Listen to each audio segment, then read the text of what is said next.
Olá, meu nome é Marcela Molica Silva Guimarães, sou aluna do Bacharelado em Música e vou falar um pouco sobre o meu trabalho de conclusão de curso. O título do trabalho é Correpetição para Balé, Adaptações de Peças Brasileiras para Piano. A orientação é da professora doutora Júnia Canton Rocha e a coorientação é da professora doutora Laura Boaventura Mello. O problema gerador é como adaptar peças da literatura brasileira para piano para serem usadas na correpetição para balé. O objetivo específico é adaptar peças para piano de compositores brasileiros para serem utilizadas na correpetição para balé. Para entender a correpetição para balé, é necessário entender primeiro como funciona a aula de balé. A aula é um momento que os bailarinos executam uma série de exercícios para treinarem as técnicas dos passos que vão utilizar na dança. Esses exercícios alternam entre movimentos lentos e fluidos, que são acompanhados com músicas com andamento mais lento, e movimentos rápidos e marcados, que também precisam de músicas com essas características. A aula pode ser dividida em dois momentos: a barra, que são exercícios feitos com o apoio da barra, e o centro, que são exercícios feitos no centro da sala sem o apoio da barra. Os exercícios da barra são plié, battement tendu, popularmente conhecido como tandi, battement engagé, também conhecido como battement glissé ou battement tendu GT, o rond de jambe mater, rond de jambe en l'air, battement fondu, popularmente conhecido como fondi, o battement frappé, adágio e grand battement. Os exercícios de centro são adágio, piruetas, pequenos, médios e grandes saltos, também conhecido como petit, médio e grand allegro, e as reveranças. Esses exercícios podem variar um pouco dependendo da aula. Nos exercícios da barra pode ser que contenham aquecimentos e alongamentos, e os exercícios de centro pode ser que contenham tandis no centro, port de bras, valsas, entre outros. Essa estrutura se mantém do iniciante até o avançado profissional, variando apenas pela quantidade de exercícios. Por exemplo, pode ser que em aulas iniciantes não tenha ainda exercícios como battement frappé, e também em nível de complexidade. Então, em níveis avançados terão combinações mais complexas. Sendo assim, para que as músicas sejam adequadas para a aula de balé, é necessário que as frases musicais se encaixem na contagem do balé. Na dança, os tempos vão de 1 a 8. Na maioria das vezes, uma contagem corresponde a um compasso musical. Ou seja, a unidade de tempo na dança corresponde à unidade de compasso na música. Sendo assim, os outros tempos do compasso correspondem à subdivisão da contagem na dança. No primeiro exemplo, temos o compasso 2/4. Acima da pauta está o tempo da música, e abaixo da pauta, como seria a contagem na dança. Cada contagem cai no tempo 1 do compasso, e o segundo tempo corresponde à subdivisão. Como podemos ver abaixo, ficaria algo como 1 e 2 e 3 e 4 e até chegar no 8.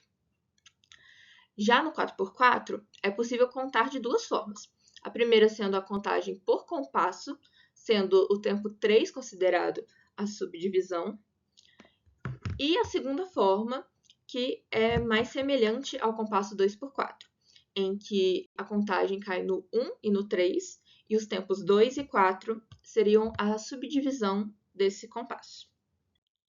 Aqui temos no primeiro exemplo o compasso 3/4, em que a contagem coincide com o tempo 1 do compasso. O tempo 2 é contado como E e o tempo 3 é contado como A, ficando 1 EA, 2 EA, 3 EA, 4 EA, até chegar em 8 quando a contagem recomeça. No 6/8 temos duas contagens por compasso, que caem nos tempos 1 e 4. Os tempos 2 e 5 são chamados de E e os tempos 3 e 6 são chamados de A. Na prática, ele soa como um 3/4. Com esse entendimento de como funciona a dança, o pianista correpetidor de balé precisa considerar uma série de fatores na hora de escolher a música que irá executar em cada exercício. O primeiro ponto a se considerar é que as frases musicais precisam respeitar a quadratura, pois assim elas se encaixarão na contagem de 8 tempos da dança. Outro fator a se considerar é o caráter exigido por cada exercício. O plié, por exemplo, é um movimento lento e contínuo, logo a música precisa ser mais fluida e lenta. Já um Grand-Battement exige um movimento rápido e explosivo, então a música precisa respeitar essas características. Também é preciso entender qual foi o compasso solicitado pelo professor. Por mais que alguns exercícios tenham um compasso padrão, como por exemplo, as músicas para o plié geralmente são 3x4 ou 6x8, e as do Grand-Battement são 2x4 ou 4x4, o professor pode pedir para que o pianista use outros compassos, pois a subdivisão da contagem influencia diretamente em como os bailarinos vão executar o exercício. Sendo assim, alterar o compasso pode ser uma estratégia para trabalhar uma técnica específica. Dessa forma, o pianista precisa estar atento ao professor e, assim, escolher uma música que se adeque às características que ele exigiu. Também é preciso que as músicas tenham uma melodia clara acompanhada por acordes e que sejam de fácil compreensão, sem muitas dissonâncias. Isso é necessário justamente para que as músicas sejam previsíveis e os bailarinos consigam realizar os movimentos sem grandes surpresas. Para respeitar todas essas características, muitas vezes é necessário fazer adaptações nas peças escolhidas. A principal delas é fazer uma introdução de 4 compassos, para que assim os bailarinos consigam contar os 5, 6, 7 e 8 e se prepararem e começarem o exercício. Essa introdução também é necessária para que os bailarinos escutem um pouco da música e planejem como irão fazer o exercício e se expressarem artisticamente. Além disso, pode ser preciso alterar a forma, as frases, os ritmos e até mesmo os acompanhamentos.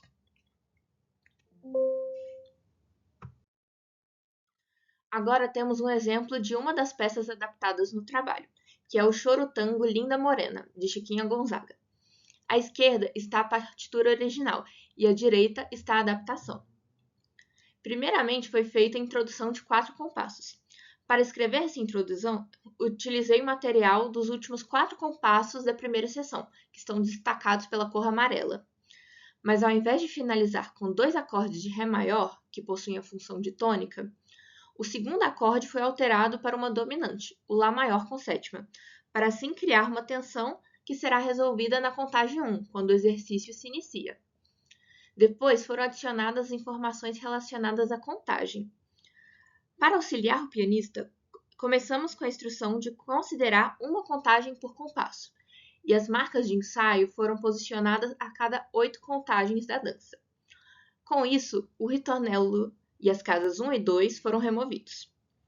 Também foram adicionados staccatos nas colcheias dos segundos tempos, para facilitar a compreensão dos bailarinos sobre onde estão as cabeças dos tempos. Para finalizar, outro ponto importante na correpetição para balé é considerar alguns aspectos interpretativos. O andamento precisa ser constante, pois o tempo é o principal fio condutor para os bailarinos realizarem os movimentos. Sendo assim, o ideal é evitar o uso de rubatos e ralentando-os. Esse recurso pode ser usado apenas de forma estratégica, como, por exemplo, o professor pode pedir para que o pianista atrase a música como forma de desafio para que os bailarinos sustentem uma posição por mais tempo. Outro aspecto interpretativo é acentuar o tempo fraco nos compassos 2x4 e 4x4, principalmente quando o exercício exigir movimentos marcados ou ágeis, pois isso auxilia os bailarinos na execução da dança. Outro ponto interessante é que nos exercícios de saltos, muitas vezes o pianista precisa fazer um andamento sutilmente mais lento para os dançarinos homens. Isso se deve pois a técnica do balé exige que os bailarinos que fazem a modalidade masculina saltem mais alto e com mais potência. Sendo assim, eles demoram mais tempo para aterrissarem, necessitando assim de músicas levemente mais lentas que as dançarinas que dançam a modalidade feminina.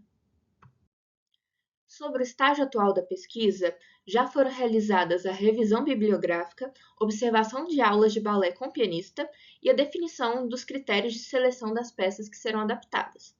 E ainda está em andamento a seleção de peças que serão adaptadas, a confecção dos arranjos e a redação. Essas são as referências. Muito obrigada. Em caso de dúvida, este é meu e-mail para contato.